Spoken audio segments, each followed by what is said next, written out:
Tapi sejauh ini mohon maaf, aplikasinya baru sebatas aplikasi atau sistem digital yang membuat mereka mudah membayar, tapi melakukan kewajibannya, tetapi tidak mudah mencari atau mendapatkan haknya. Seiring waktu, ketika era sudah semakin berkembang pesat, dunianya menjadi semakin berubah sedemikian cepat seperti sekarang, ya jangan sampai perangkat perundang-undangannya ketinggalan.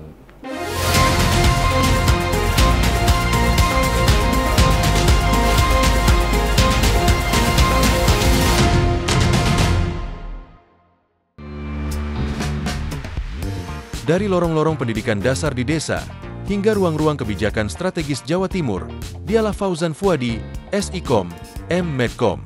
Lahir dan tumbuh besar di lingkungan yang syarat nilai keislaman dan perjuangan, Fauzan mengawali langkah pendidikannya di Mihidayatul Wadhon, lalu melanjutkan ke MTS dan SMU As-Sa'adah Bunga.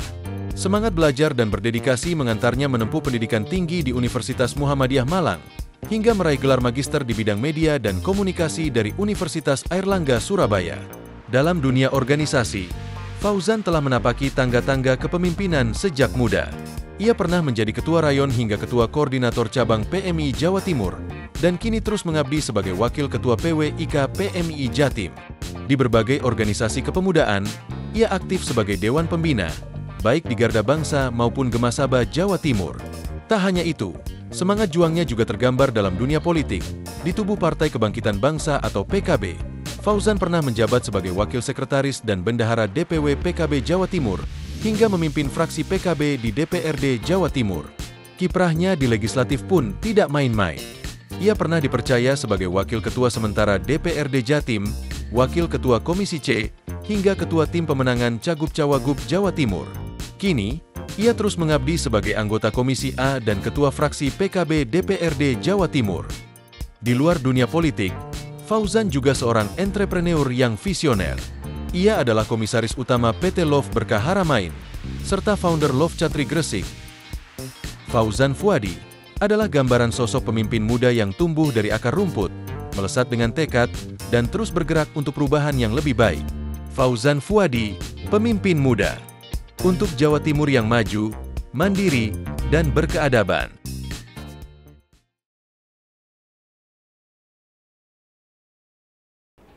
Assalamualaikum warahmatullahi wabarakatuh. Salam sejahtera untuk kita semuanya.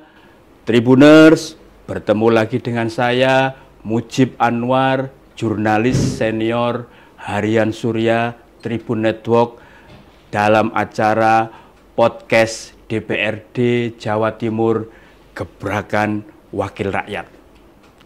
Tribuners, keterbukaan informasi publik adalah hak dasar setiap warga negara untuk memperoleh informasi dari badan publik.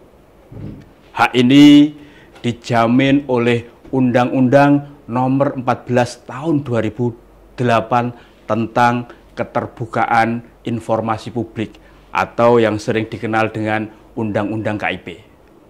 Nah, keterbukaan informasi publik yang efektif di era digitalisasi seperti sekarang ini memang mampu meningkatkan akuntabilitas, partisipasi publik, dan kualitas pelayanan publik.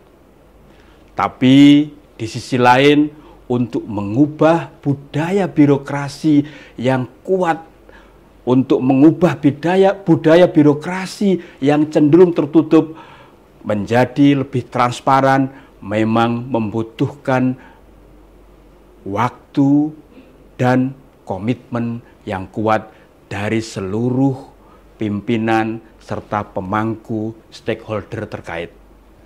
Untuk itu, Tribuners dan para pemirsa, tema yang kita angkat dalam podcast Gebrakan Wakil Rakyat kali ini adalah tantangan keterbukaan informasi publik di era digitalisasi bagi pemerintahan daerah.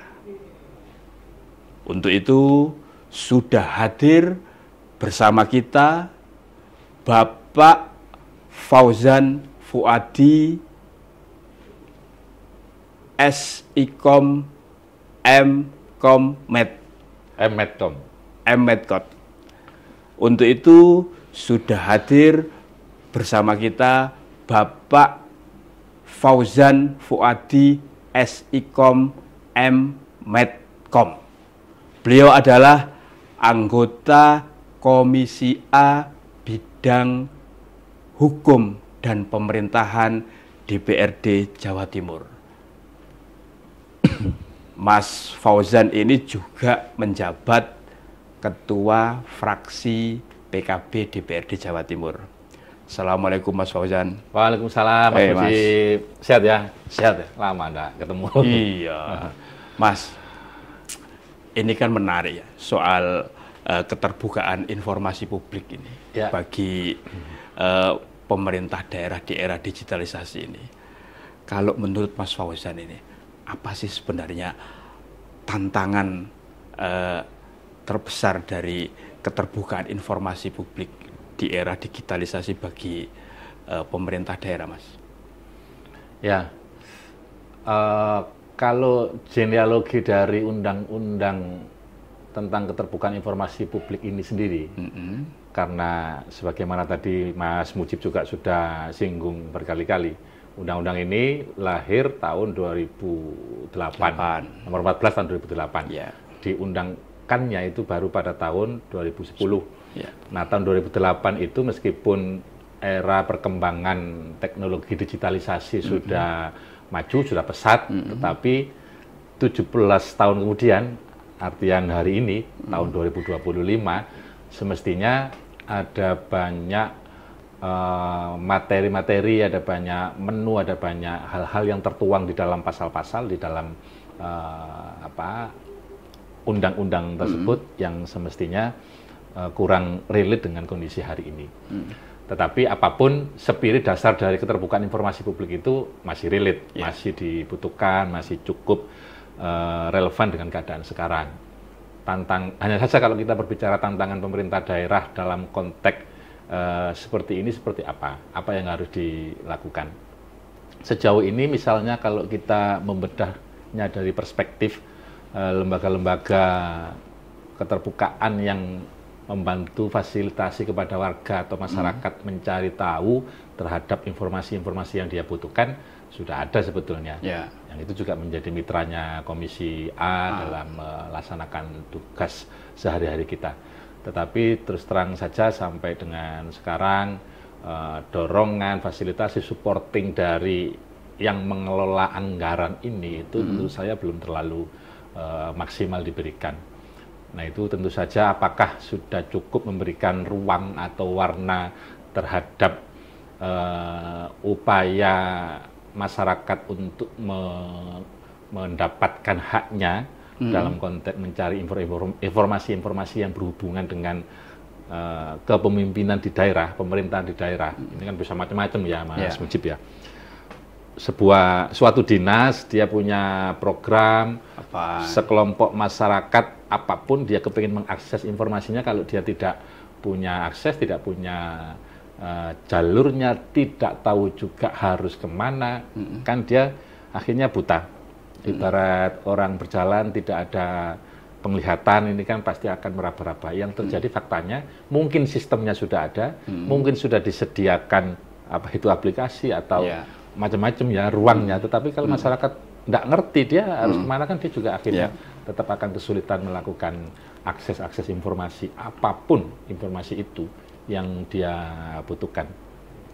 Nah, tentu saja mungkin jangka panjangnya perlu difikirkan juga ini, tetapi ini domainnya pemerintah pusat ya, otomatis bahwa undang-undang ini harus disesuaikan, artinya berarti harus direvisi ya, harus dilakukan amandemen untuk lebih adaptif dengan perkembangan teknologi sekarang, supaya pasal-pasal yang mengatur, bagian-bagian yang membahas soal betapa sekarang kemajuan teknologi informasi ini, digitalisasi ini kan sudah merambah ke semua sektor kehidupan, termasuk pemerintahan, pemerintahan dari pusat sampai ke daerah. Kalau kita tidak siap, tidak tanggap terhadap perkembangan ini, maka ya kita boleh dibilang tergolong sekelompok yang ketinggalan zaman. ya meskipun sekarang yang jadul-jadul digemari lagi Mas Suci. Mas Fauzan, atas tadi yang Mas Fauzan sampaikan, perkembangan teknologi, digitalisasi, informasi ini kan luar biasa. Ketika 2008 dibikin ini undang-undang, meskipun penerapannya baru 2010, ini kan belum ada ya. Sekarang kan ada. Belum seperti sekarang. Belum seperti sekarang kan ada yang namanya AI.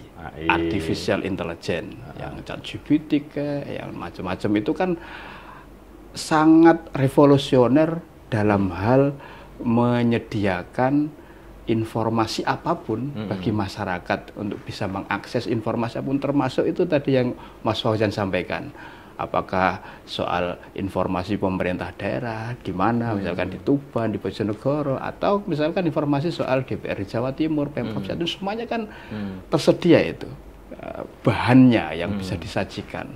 Soal ini kebenarannya kan perlu diverifikasi. Nah, ini gimana Mas? Ini kan belum, tadi disampaikan oleh Mas Fauzan, belum terakomodir ya dalam pasal-pasal awal ketika undang-undang KIP ini diberlakukan. Spirit awal ketika undang-undang KIP ini diluncurkan itu kan pasti berangkat dari keadaan kita sebelumnya yang segala sesuatu dibatasi. Masyarakat hendak mencari informasi terkait dengan pemerintahan ya tentu saja ya, itu aksesnya masih terbatasi sehingga perlu dibuatlah payung hukum yang bisa melindungi warga masyarakat ketika dia kepingin tahu, oh ini saya bayar pajak, uang saya bayar pajak ini oleh pemerintah dipergunakan untuk apa kan. Sebelum ini ketika era masih ordenya belum orde yang waktu pergolakan mahasiswa puncaknya tahun 98 ada penggulingan rezim, lalu kemudian berganti era baru. Ini kan belum serta-merta ya. Waktu itu kita masih berharap betul ada teman-teman media yang bisa menjadi penyeimbang, melakukan pengawasan, memberikan informasi dan seterusnya. Tetapi setelah undang-undang itu kita dilahirkan, saya masih ingat betul waktu itu euforia masyarakat kita, baik yang di NGO, yang di kelompok-kelompok organisasi kemasyarakatan, itu betapa menyambut ini dengan sukacita. Tetapi seiring dengan waktu berjalan, ya bagaimanapun hitung-hitungan ini jelas di atas kertas 2008 atau 2010 lah anggap begitu, ke tahun 2025 ini 15 tahun loh. Betapa teknologi itu hitungan perubahannya itu bukan lagi tahunan, puluhan tahun, tetapi begitu cepatnya terjadi revolusi, terjadi perkembangan sarana teknisnya, termasuk sarana non teknisnya berupa wawasan orang terhadap ini dan seterusnya ya. Sudah pasti akan ada banyak yang out of date dari keadaan sekarang. Sebutlah misalnya kalau dulu pada saat KIP ini awal-awal ada itu kan kebutuhan orang itu paling apa sih, dia hanya mengakses informasi anggaran misalnya, informasi pembangunan misalnya, itu dilindungi dengan adanya undang-undang ini. Tapi kan orang tetap harus datang manual kepada instansi dimaksud, mencari data, datang kalau ke dipersulit, PPID, kalau di situ dipersulit barulah kemudian, oh ini saya ini melakukan praktek begini, bukan mencampuri, bukan membuat ruwet tugas Anda sebagai penyelenggara negara, tetapi saya berhak sebagai elemen masyarakat melakukan fungsi kontrol, fungsi pengawasan, kepingin tahu, macam-macam lah kepentingannya ya. Orang harus datang. Tetapi di era sekarang, kalau kita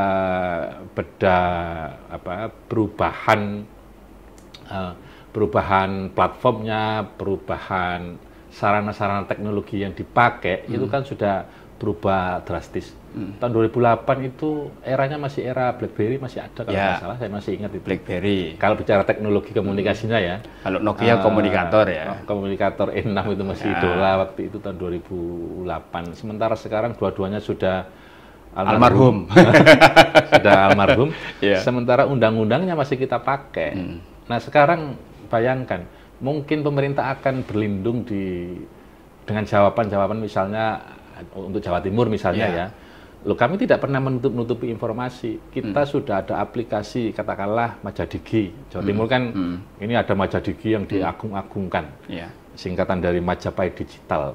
Konon katanya semua arus informasi kalau masyarakat butuh bisa akses, bisa klik di situ, sekali klik, sekali penasaran kepengen tahu sebuah urusan yang berhubungan dengan hak mereka sebagai warga masyarakat. Ketika dia apakah membayar pajak, kepengen ngurus apa KTP, kemana, apa dan seterusnya itu, kan bisa ke aplikasi itu katanya. Tetapi prakteknya sudah berapa banyak orang di Jawa Timur ini, kalau penduduknya 30-an juta, yang sudah ngerti adanya aplikasi ini. Mas Mujib tahu nggak ada Majadigi? Ini pada saat debat-debat kemarin juga sudah diperdebatkan. Sudah pernah membuka Majadigi. Nah itu, kita tahu informasi. Sudah install apa belum? Lalu kalau nginstal saja belum, kalau mencoba ngeklik menu-menu yang ada di situ saja belum, bagaimana kemudian misalnya kita bisa memberikan konstruksi kritik membangun untuk perbaikan aplikasi ini ke depannya? Sudahkah betul-betul aplikasi ini mengcover seluruh hal kebutuhan masyarakat kalau kepingin dia tahu? Bagaimana juga kolaborasinya atau engagement antara satu aplikasi ini dengan aplikasi-aplikasi lain yang dimiliki oleh daerah-daerah lain sama-sama Jawa Timur atau lintas provinsi di luar Jawa Timur atau ke vertikal ke atas aplikasi yang juga dimiliki oleh pemerintah?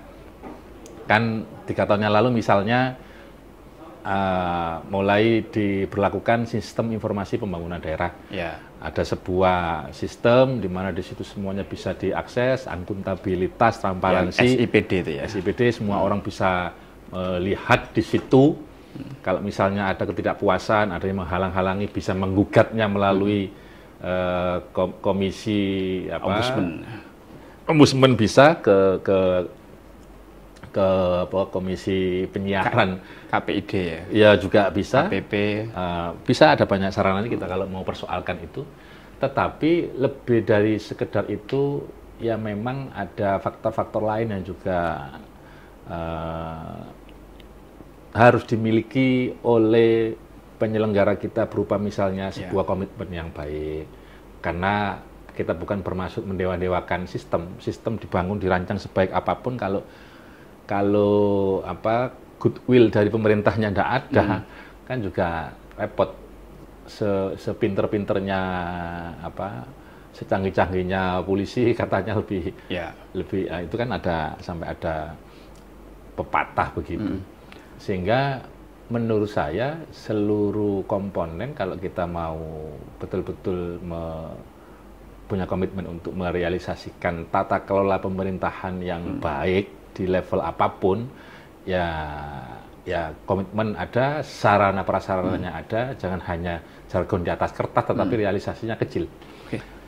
Majadigi ini ya, mohon maaf, diklaim dia memberikan kontribusi lumayan signifikan untuk misalnya kita bicara isu SPBE, sistem pelayanan berbasis elektronik, juga diklaim punya kontribusi lumayan tinggi persentasenya, padahal menurut saya masih sangat-sangat jauh karena masih di bawah 2 digit.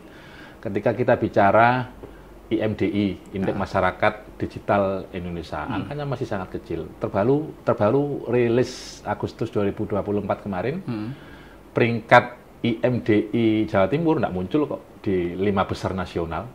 Itu baru Jakarta, baru malah Bangka Belitung itu masuk, bayangkan. Dari Jakarta, Bangka Belitung, Bali, Jogja, lalu Jawa Tengah. Jawa Timur tidak ada. Artinya literasi digital ini menjadi salah satu PR utama ya, Mas. Masih kurang, masih jauh di bawah harapan. Sebetulnya kalau mau bicara belak-belakan, mau enak-enakan. Sesungguhnya IMDI itu kan begini. Ada 4 variabel yang diukur oleh mereka ketika menggolongkan suatu daerah itu punya indeks rating tertentu antara satu daerah dengan daerah yang lain. 4 variabel itu pertama soal infrastruktur digitalnya, ekosistem digitalnya, itu seberapa penguasaan, seberapa ketersediaan infrastruktur tersebut di daerah tersebut. sehingga masyarakat punya kemudahan untuk menggunakan. Itu salah satu variabel ukuran paling sederhana. Baru kemudian ada variabel pemberdayaan, variabel pekerjaan, variabel ada 4 itu. SDM juga. SDM-nya, keterampilannya betul. Yeah. Keterampilannya. Jadi infrastruktur, keterampilan, pekerjaan, pemberdayaan pekerjaan. Itu semuanya diukur. Apakah dengan keberadaan infrastruktur digital yang memadai di Jawa Timur itu sudah memiliki implikasi yang sebanding dengan masyarakat ketika dia membutuhkan pekerjaan. Yeah. Faktanya beberapa waktu yang lalu ada job fair, luar biasa membludaknya sampai ya butuhnya berapa bidang pekerjaan itu, tapi yang membutuhkan berapa. Faktanya kan begitu. Nah, terhadap itu ketika masih belum ada dampak, belum ada implikasi, maka IMDI kan juga akan mengukurnya, menempatkan kategori-kategori level indeksnya itu sesuai dengan apakah punya implikasi atau tidak. Nah, data yang disampaikan itu masih di bawah 10 digit pengaruhnya. Nah, lalu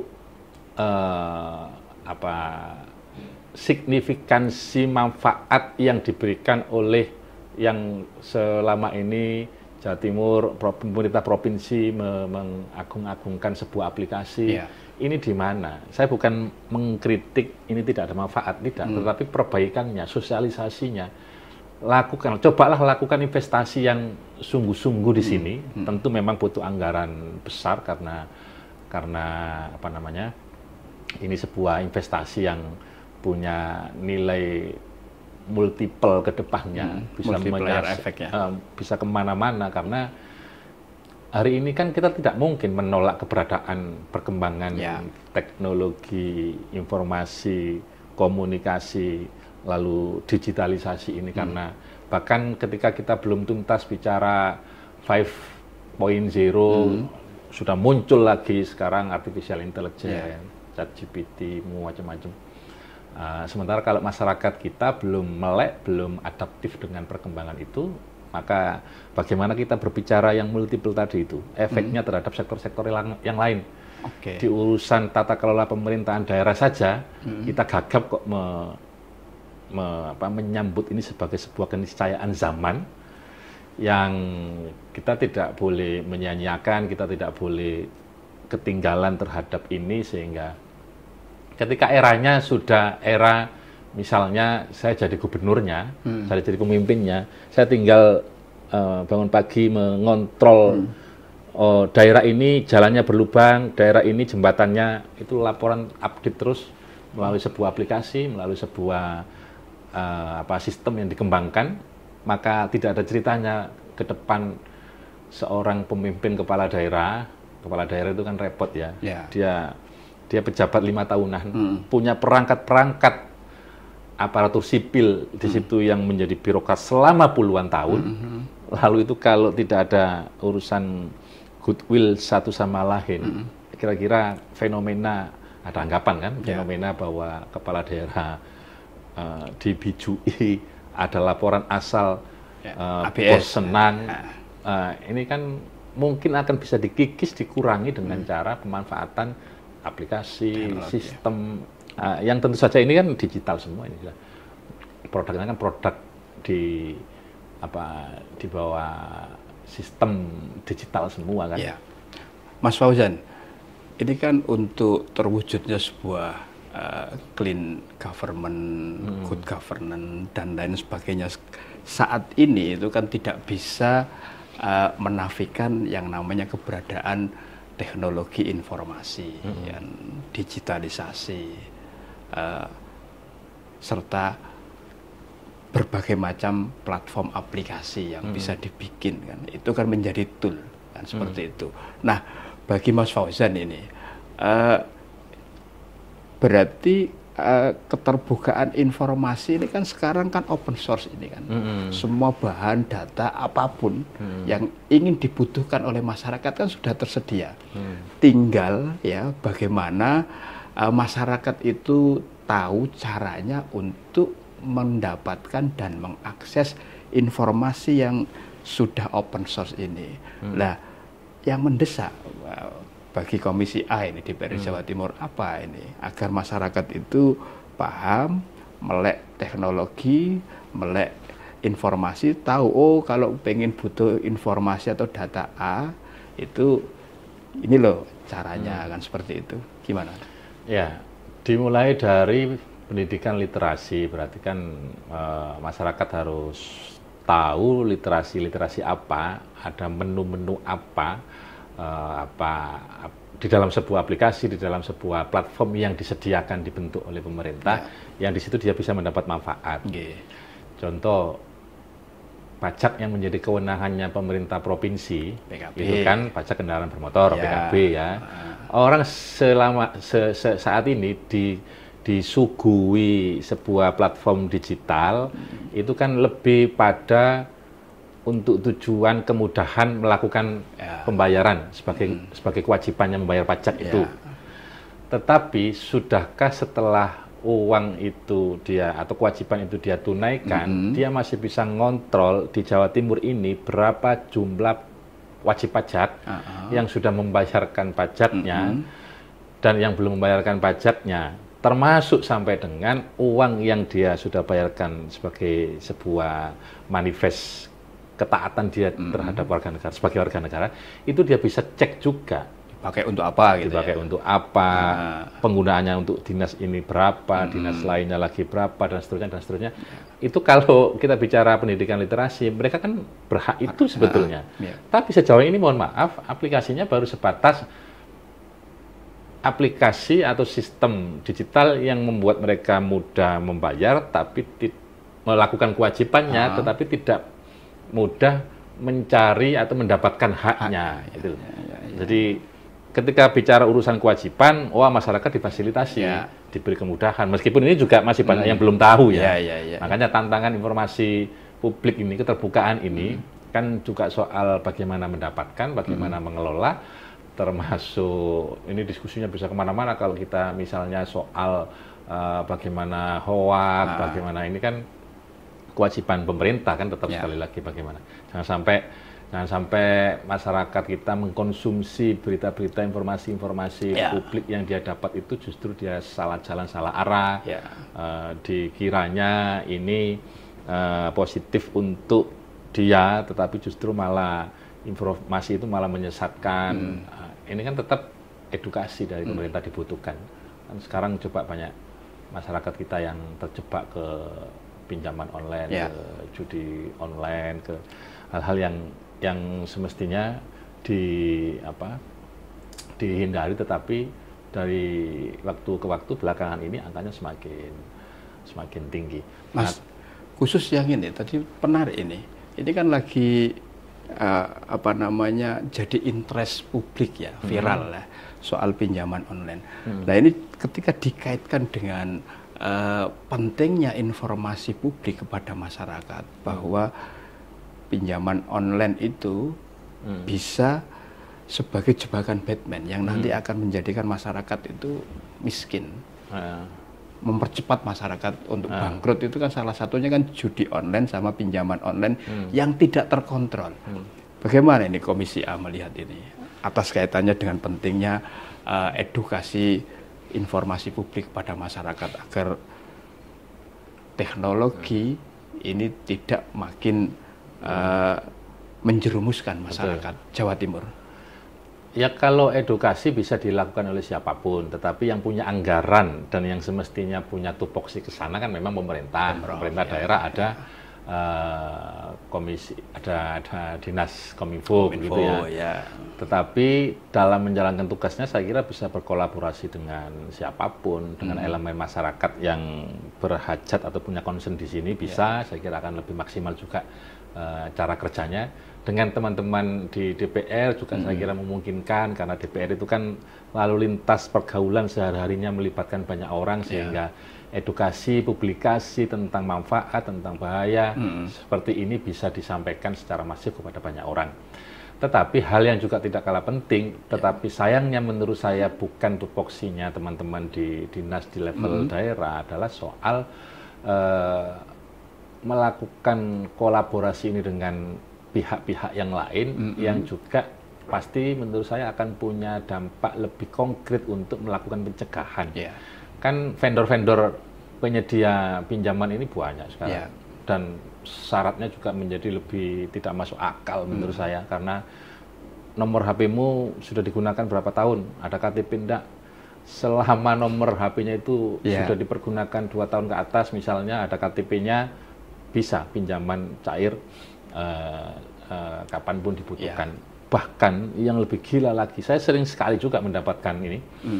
Jadi ini agak dilema. Di satu sisi kita menuntut keterbukaan informasi, di sisi yang lain karena terlalu bablasnya informasi ini, data-data pribadi kita kan seringkali diobrol dengan sedemikian rupanya oleh pihak-pihak di luar yang kita nggak paham. Tahu-tahu ada telepon tiba-tiba masuk, muncul, dari nomor tidak dikenal, menawarkan pinjaman.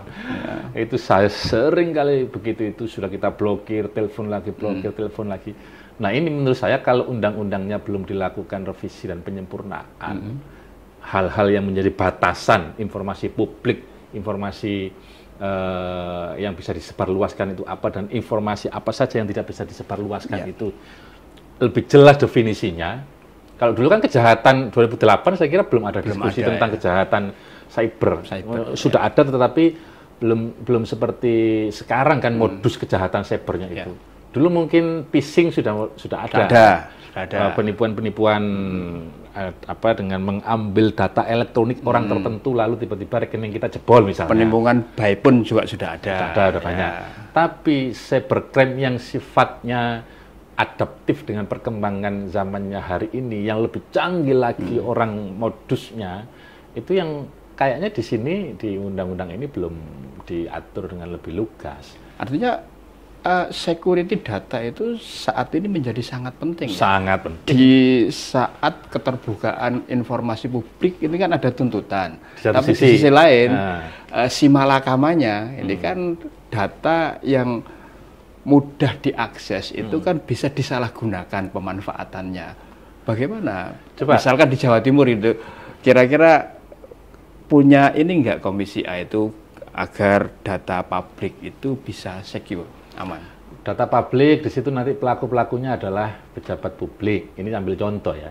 Pejabat publik itu ya kalau sekarang dia memang harus siap menjadi ikan di akuarium yang dipelototi, dilihat oleh orang kapanpun. Jadi sorotan lah, senternya. Kapanpun gitu ya. Jadi, tetapi kan bagaimanapun kita punya urusan domestik, urusan privat yang masa itu juga harus dipublikasi.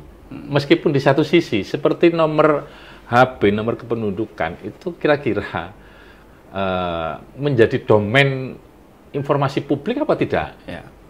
Kalau pejabatnya jelas pejabat publik dia, supaya mudah, supaya cepat ambil keputusan. Salah satu sarana komunikasi kan nomor telepon.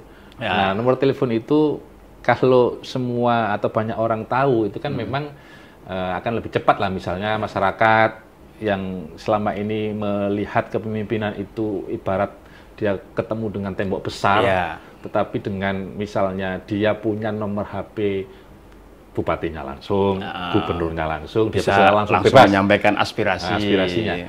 Tetapi ada dilema ketika ini dipersalahgunakan oleh oknum-oknum tertentu dengan aneka modusnya. Kan lalu seorang pejabat itu dia menjadi lebih tidak punya privasi. Kebayang nggak sih misalnya gubernur atau presiden karena data elektroniknya diketahui banyak orang lalu sewaktu-waktu dia bisa ditelepon oleh vendor yang menawarkan pinjaman misalnya. Kan apa ini, kayak ada yang kebablasan gitu menurut saya. Meskipun ya tidak boleh juga bagi pemimpin yang baik dia merahasiakan nomor teleponnya, padahal dari situ itu nomor telepon kan memungkinkan ada banyak arus komunikasi, distribusi informasi, penyampaian aspirasi dan seterusnya yang lebih mudah tersampaikan direct dari bawah kepada tanpa birokrasi, disampaikan kepada pimpinannya lalu langsung dieksekusi. Itu kan sebetulnya keunggulan juga dalam model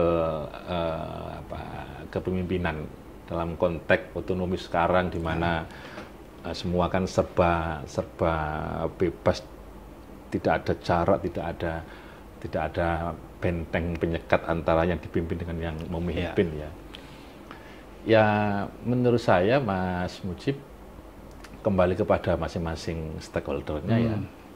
Apakah kayak begini ini di barrier di konteks apa agar kita tetap tidak menggadaikan urusan atau prinsip memberikan keterbukaan informasi ini, tetapi di sisi yang lain pemerintah daerah kita juga dia sebagai tokoh publik, sebagai pejabat, dia tetap mempunyai ruang privasi, mempunyai ruang yang dia di situ harus dijaga, dihormati oleh bahkan siapapun. Yeah. Kalau tidak begitu, saya nggak ngerti apakah masih ada orang berminat jadi pejabat atau tidak kan begitu. Mas Fauzan, kita tahu bahwa di Jawa Timur ini atas kebutuhan pemberian layanan keterbukaan informasi publik ini kan sudah ada beberapa lembaga ya. Ada KI, ada KPID, ada KPP juga ya, pelayanan publik kan, ada juga Ombudsman dan beberapa lembaga terkait lainnya. Nah ini menurut hemat Mas Fauzan ini apa sih yang kurang ya, dari keberadaan sejumlah lembaga ini dalam hal mengawal ya soal pentingnya keterbukaan informasi publik di Jawa Timur? Ya sejujurnya kurang semua, tapi kita ini ibarat mana telur mana ayam lebih dulu kan, agak repot karena kalau misalnya kita punya uang begitu, anggaran daerah mumpuni, cukup untuk semuanya begitu, mungkin enak semua bisa langsung berjalan bersamaan. Yeah. Faktanya coba ditanya stakeholder yang tadi disebut oleh Mas Mujib itu, ketersediaan anggarannya apakah sudah cukup atau tidak? Cukup terpenuhi sesuai dengan agenda-agenda yang mereka miliki, ataukah masih sangat jauh panggang dari api? Kan kita bisa cek, bisa tanya kepada yang bersangkutan. Kami di Komisi A bolak-balik pada saat rapat kerja dengan stakeholder di Masud yang kebetulan menjadi mitra kami, selalu yang disampaikan adalah dukungan keberpihakan anggaran, dukungan budgeting yang belum memadai. Jadi akhirnya komisionernya ada, tetapi sekedar kantor yang representatif mereka bisa berkegiatan, itu juga ya begitu-begitu saja. Sarana mobilitasnya, belum lagi yang lain-lain ya, untuk mengupgrade, mempersamakan persepsi di antara masing-masing komisioner. Lalu semestinya kita berharap mereka selaku kan mereka ini bukan pemegang kuasa anggaran ya, beda dengan dinas, numpang lah gampangannya, istilahnya nggak jelas statusnya. Mereka ini sebenarnya kalau diajak berkolaborasi, diberdayakan sebagaimana mestinya, saya kira tujuan-tujuan atau agenda-agenda yang tadi kita canangkan itu, karena kan sumber muaranya kalau kita bicara demokrasi, bicara apa segala asasnya itu kan tumbuh dari sini. Tapi kan repot juga, di satu sisi kan anggarannya terbatas, masih ada kemiskinan, problem-problem real di tengah-tengah masyarakat masih terlalu banyak, kebanjiran, pupuk kurang. Kalau kita turun ke masyarakat itu kan aneka problematika itu kan muncul semua, pemimpin mungkin akan kebingungan mana prioritas yang akan diambil untuk dicarikan jalan keluarnya, sehingga ya urusan-urusan semacam yang tadi kita sebutkan itu dianggapnya menjadi urusan sekunder yang bisa didelay dulu, ditunda dulu pelaksanaannya sambil lalu problem-problem real di tengah masyarakat itu mereka carikan jalan keluarnya lebih dulu. Itu kalau dari sisi kurang anggaran. Kalau dari sisi support-support yang lain, ya kan tidak harus anggaran sebetulnya. Tapi kalaupun tema atau isu itu sekalipun yang kita mau bahas juga sama, kurang perhatiannya itu. Padahal keberadaan lembaga ini kan sebenarnya sudah lama, Mas. Ada. Ya Komisi A hanya bisa mendorong, karena DPR itu kan memang fungsinya bukan fungsi eksekusi, jadi kita hanya mendorong, membantu mengagregasi suara atau kepentingan dari elemen masyarakat, dari kelompok-kelompok yang memang perlu kita bantu fasilitasi supaya lebih didengar suaranya, unek-uneknya itu. ya kita sampaikan. Tapi sekali lagi realisasinya seperti apa, ya masyarakat atau rakyat di Jawa Timur bisa menilai secara objektif kondisinya seperti apa. Ya mudah-mudahan lah. Yang penting goodwill-nya ada. Mudah-mudahan suatu saat nanti nggak bisa di era-era kita, ya era anak-anak kita, era cucu kita, biar seperti lagunya itu. Jika tidak hari ini, ya minggu depan. Ya. Mas Fauzan, ini kan tadi sudah dijelaskan oleh Mas Fauzan. Apakah sudah ada gambaran ya dari DPRD Jawa Timur, khususnya Komisi A, atas perkembangan teknologi sekarang, artificial intelligence dan berbagai macam platform itu? Nah, ada semacam usulan perda inisiatif itu dari Dewan agar bisa makin melindungi masyarakat dan agar potensi yang dimiliki Jawa Timur itu juga bisa lebih bermanfaat bagi masyarakat Jawa Timur. Sejauh ini inisiatif untuk menggagas perda itu saya belum pernah dengar ya. Tapi kalaupun toh nanti ada 1-2 pihak yang menyuarakan, saya kira juga tidak semudah kita berharap itu kemudian dilakukan pembahasan dan diberlakukan. Faktanya, ini agak melebar sedikit, faktanya sudah berapa peraturan daerah di Jawa Timur ini kita bahas, kita tuntaskan, realisasinya juga masih belum sepenuhnya sesuai dengan harapan ketika raperda menuju perda itu dibahas. Belum lagi problem cantolan hukumnya dari atas kan. Ini sesuatu yang meskipun tidak bisa dibilang sama sekali baru, tetapi hal-hal yang mau kita atur adalah hal-hal yang belum pernah ada sebelumnya. Berarti kan ini hal-hal yang baru. Katakanlah kalau tadi undang-undang KIP itu dijadikan sebagai cantolan kan, berarti amandemen undang-undang ini harus lebih diperluas dan malahan mungkin bisa mengubah judul undang-undangnya. Saya tidak ngerti kalau yang undang-undang yang langsung menyasar ini soal komunikasi informasi begini lah apa ya, era digitalisasi ini kok saya juga belum pernah dengar ya. Karena kan sebuah undang-undang digagas, dibuat itu harus atas dasar problem di tengah-tengah masyarakat yang sudah mendesak untuk kemudian perlu ada regulasi atau payung hukum yang mengatur di situ. Tapi kita lihat saja nanti. Mas, ini kan keterbukaan di era keterbukaan informasi publik itu kan seringkali yang terjadi ya, sesuatu itu harus menunggu viral dulu baru direspon ya oleh lembaga tertentu, lembaga yang punya otoritas lah, apakah itu pemerintah daerah, apakah itu lembaga terkait lainnya. Nah, gimana kalau menurut Mas Fauzan? Tadi viral dulu baru ditanggapi lah, kira-kira seperti itu, yang kaitannya dengan informasi publik itu. Kadang mau minta, sudah coba minta ke misalkan PPID atau apa, dan atas beberapa informasi tertentu, terus sudah menyampaikan aspirasi atau apa, dan itu tidak ditanggapi dulu, baru setelah diviralkan lewat medsos kah, kan lewat TikTok atau lewat IG, nah, baru ada respon cepat lah dari pihak. Seringkali kan kejadiannya seperti itu. Tanggapan Mas Fauzan yang menangani bidang itu gimana? Itulah kenapa tadi saya berulang-ulang menyampaikan di atas semuanya yang lebih penting adalah goodwill dari para pelaku ini, para penyelenggara kebijakan ini. Kalau goodwill ya Mas kalau goodwillnya tidak ada, sebaik apapun sistem, memanfaatkan teknologi yang secanggih apapun, ini sistem ini kan nggak akan punya arti apa-apa kalau misalnya kita soal data misalnya ya. Kalau tidak ada yang entry datanya, kalau ngisi data sudah benarkah data itu diisi, dan seterusnya.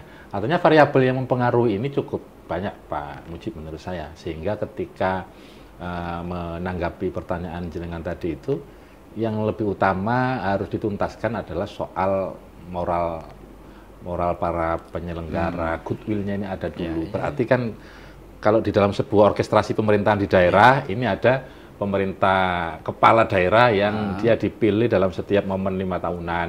Berarti kan masyarakat jangan sampai salah pilih pada saat momentum 5 tahunan itu. Jangan karena semata-mata pada saat mau menyalurkan hak suara mendapatkan apa, dapat ganti apa, lalu kemudian orang dengan kapasitas tertentu yang bahkan mungkin termasuk secara moralnya bisa dipersoalkan, ternyata karena dia punya kecukupan resource dia terpilih. Ini kan celakanya pada saat dia memilih, apakah dia punya keberpihakan yang kuat terhadap kepentingan populer di masyarakat yang sedang mendesak dibutuhkan. Jadi agar jangan sampai terjadi no viral no justice atau no viral no aware pemerintah begitu ya. Walaupun itu juga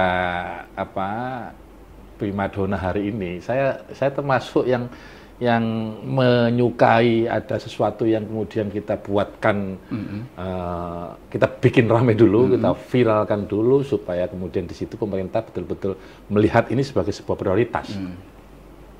Tanpa itu bukan berarti kita melihat pemerintah itu tebal muka, tebal telinga, tidak ada perhatian ketika tidak diviralkan, bukan.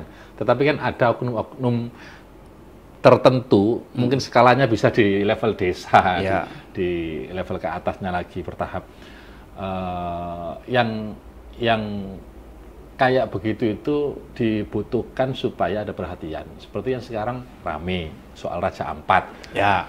Baru ketika hashtagnya rame, viral, shift Raja Ampat, para tokoh, pesohor-pesohor mulai bunyi, baru kemudian ada atensi secara khusus ke situ, lalu di stop lah izinnya, operasionalnya dan seterusnya. Ini yang kelihatan viralnya secara nasional. Kalau di level bawah itu sebetulnya ada banyak juga problem-problem kemasyarakatan di tengah-tengah masyarakat yang kemudian masyarakat itu tidak mendapatkan perhatian atas aspirasi yang dia sampaikan sebelum aspirasi itu diviralkan lebih dulu. Saya pernah beberapa kali mengadvokasi seperti ini di daerah pemilihan saya. Jadi ada sebuah daerah yang di situ punya tambang galian C lumayan luas. Ini di Tuban, Pak? Adalah pokoknya. Kemudian di situ ada pemborong yang sudah cukup lama melakukan eksplorasi di situ. Tapi lama-kelamaan ini kan apakah kebisingannya, apakah lalu lintasnya, apakah dampak ekonomi yang diberikan kepada masyarakat sekitarnya itu belum diterima oleh mereka. Kan nggak cukup CSR ya, perusahaan-perusahaan melakukan eksplorasi sedemikian rupa dia. Nah, itu ada sekelompok pemuda menyikapi tidak didengar oleh kepala desanya, mungkin kepala desa ini berkelindan erat kepentingannya dengan stakeholder tertentu di lingkungannya, apakah itu dari pihak keamanannya, apakah dari itu ada DPR-nya, oknum DPR-nya di situ dan seterusnya. Masyarakat mau bengak-bengok modelnya apa aja ya nggak akan didengar ini. Tapi begitu viral, semua langsung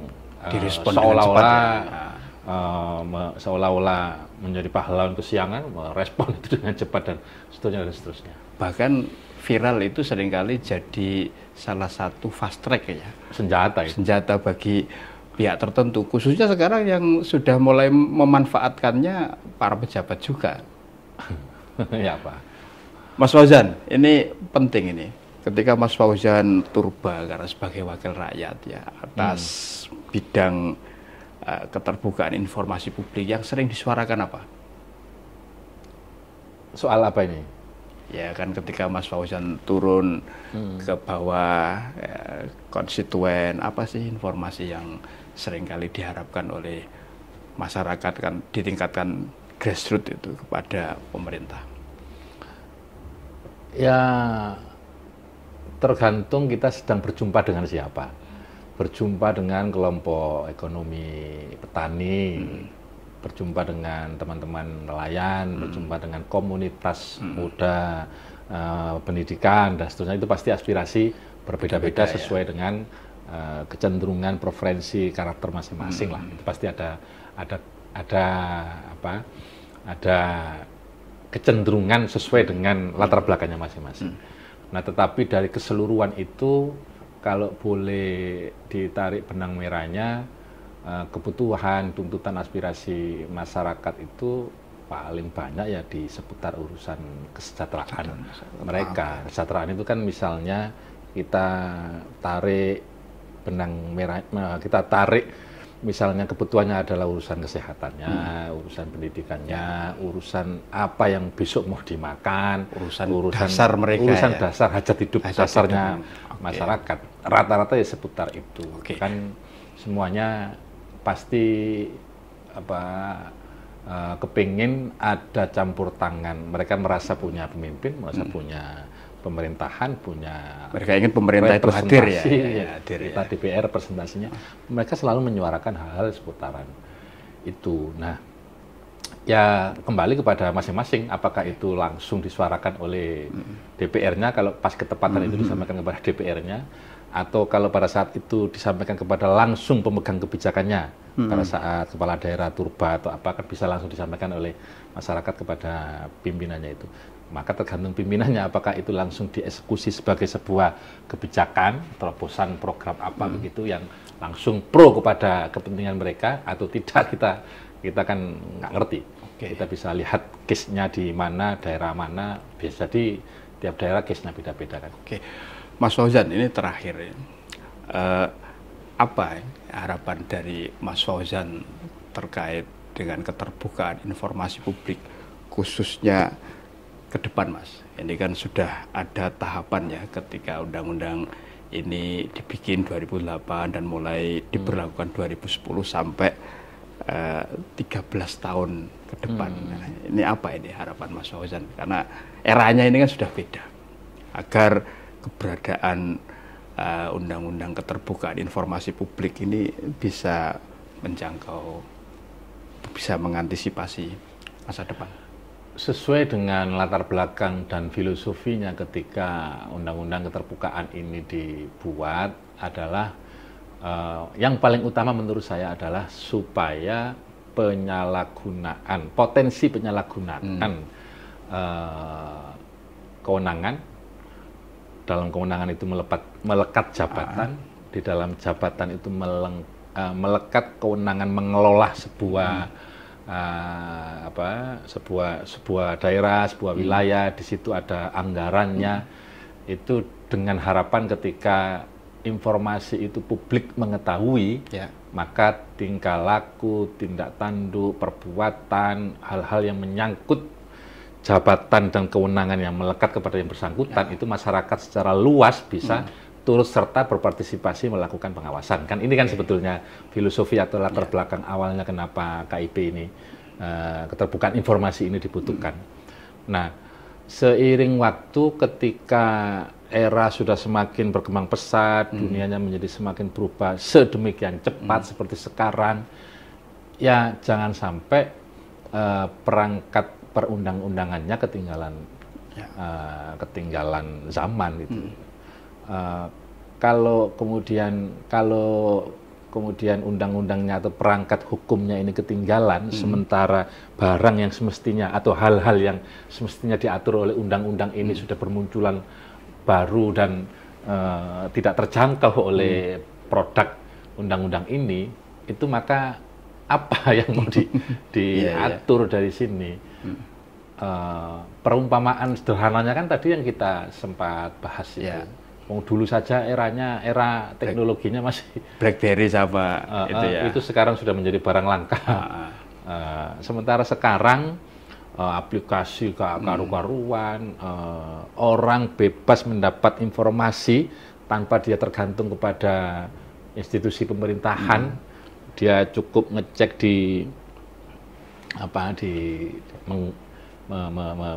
searching di Google gitu ya. Dia bisa tahu jawaban atas pertanyaan yang dia butuhkan. Tetapi itu kan bukan berasal dari yang disediakan oleh pemerintah, tetapi penyedia Google itu kan ada penyedia, ada owner yang di situ menyediakan layanan informasi berbasis macam-macam ya, sistem yang rumit di situ dan seringkali kalau masyarakat pada umumnya mengakses itu sementara dia tidak tahu apakah sumber informasi dan berita yang dia akses itu betul-betul bisa dipertanggungjawabkan, orang kan bisa tersesat. Ya. Makanya kalau standar akademik tersesat di tengah perkembangan teknologi. Iya.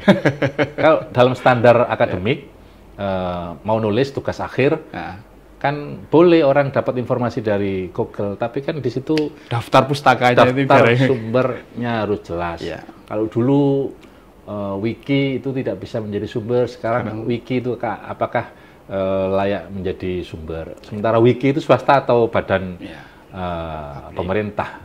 Kayak begini ini ternyata ruang-ruang itu banyak diambil alih oleh swasta. Swasta di dalam sebuah negara kalau tidak dibatasi dia bisa menjerumuskan.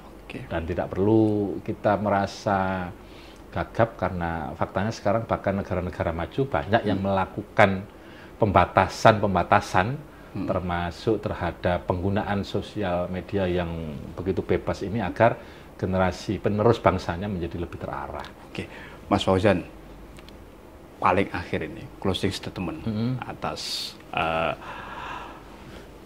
tantangan keterbukaan informasi publik di era digitalisasi ini bagi pemerintah daerah. Apa Mas? Singkat. Tantangan. Closing statementnya.